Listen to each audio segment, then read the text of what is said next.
この時俺は10年待った。貴様の首を頂戴する。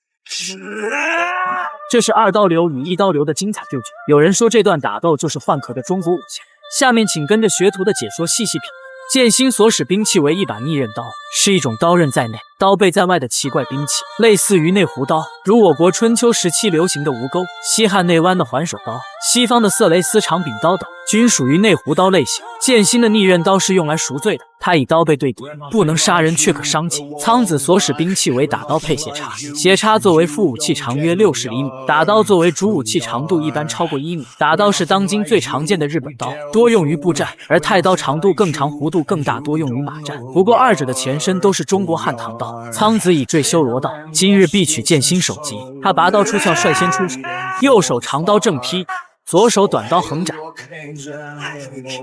双刀斜斩为天剑舞，这是苍子的招牌动作，其实就是转身回旋斩。剑心刀未出鞘，一味闪躲，无掉十字，这是一种以双刀交叉斩击的技术。剑心以刀鞘格挡，苍子以左手短刀压制剑心刀鞘，同时右手长刀迅速刺击下路，在被剑心后撤避开后，右手长刀立刻跟上撩斩上路，右手长刀正劈，转身横斩。无掉十字，小巷空间狭窄，苍子的双刀又快又密，剑心以颇感压力，终于拔刀出鞘。苍子再度攻来，剑心为避开空间限制，通过游走将苍子引至空旷地带，回身横斩，双手刀劈斩。苍子以左手短刀格挡，同时右手长刀急斩而出，在被剑心举刀挡下后，立刻以左手刀突刺，同时右手刀护于胸前，这便是二刀的好处，两把刀攻防兼备，其原理类似于刀加盾的配置。剑心后退闪避，苍子先以左手刀佯攻，随后右手刀立刻挥出斩腿。这里剑心穿的是草鞋，在当时的日本很常见，前面有过详细讲述。左手刀突刺，右手刀下刺，双刀横斩，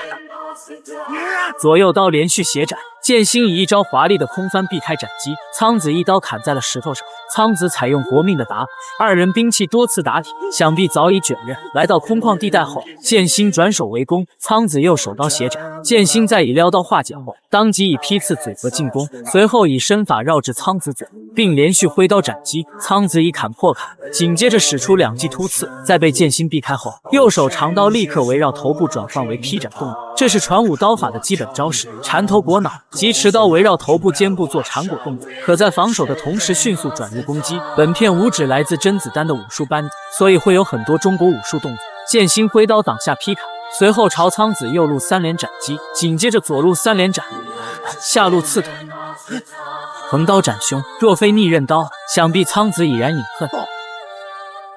龙卷闪是通过快速旋转绕至对手后方斩其后背的招式，却不料苍子早有预料，他将双刀裹于后背挡下了斩击，这有点像传武中的苏秦背剑，是指将兵器置于后背以格挡对手的背后袭击。苍子面露得意之色，他是第一个防住龙卷闪。剑心一脸震惊，苍子双刀连续回旋斩击，使出了必杀技回天剑舞6连。剑心边挡边退，但闪避不及，被最后一击双刀横扫破开胸前衣襟，不待剑心反应，苍子立刻使出飞刀术阴阳拔指，以左手刀将右手刀弹飞射向剑心，这是本片唯一的远距离攻击技术。在剑心堪堪避开之际，苍子迅速跟上挥刀压制铁山靠，这也是传武招式，双刀横扫，左手刀下刺，苍子不及拔刀迎向剑心斜斩，剑心不愿硬拼，再次使用身法贴地游走，在两记秦王绕住跃起挥刀横斩，苍子抬刀格挡，在两记挥砍转身借力反手刀横斩而出，反手变正手。这里苍子左手握的是刀根处，日本刀式切面全部开刃，苍子因为戴着手套才有恃无恐，两连横斩，剑心俯身闪避，随后以连续劈砍压向苍子，苍子边挡边退，在剑心最后一刀掌通之时，右手刀急刺而出，紧接着连续突刺剑心面门，剑心不住闪退，正劈破横斩卷剑，左手擒拿压制，右腿前踢斜斩卷剑，再次擒拿。苍子在擒住剑心持刀手蓄力后拉之时，跃起转身腾空后窜，登时将剑心踢得跪倒在地。这段打斗融合了擒拿和腿打，十分精彩。被刺。常见的飞刀有2种类型，一种是带尾巴的，一种是不带尾巴的。带尾巴的飞刀因为空气阻力的原因，可保证在射出时刀尖始终朝前，而没有尾巴的飞刀能否射中目标全靠手感。苍子大为震怒，一脚将小操踢飞。堂堂玉庭藩首领竟对一个爱慕自己的女人下手，剑心已是忍无可忍，二人再度交手。几个回合下来，二人已显出疲态，攻防招式已有些凌乱。刀柄截击，横斩，再次横斩，斩腿，斩腰，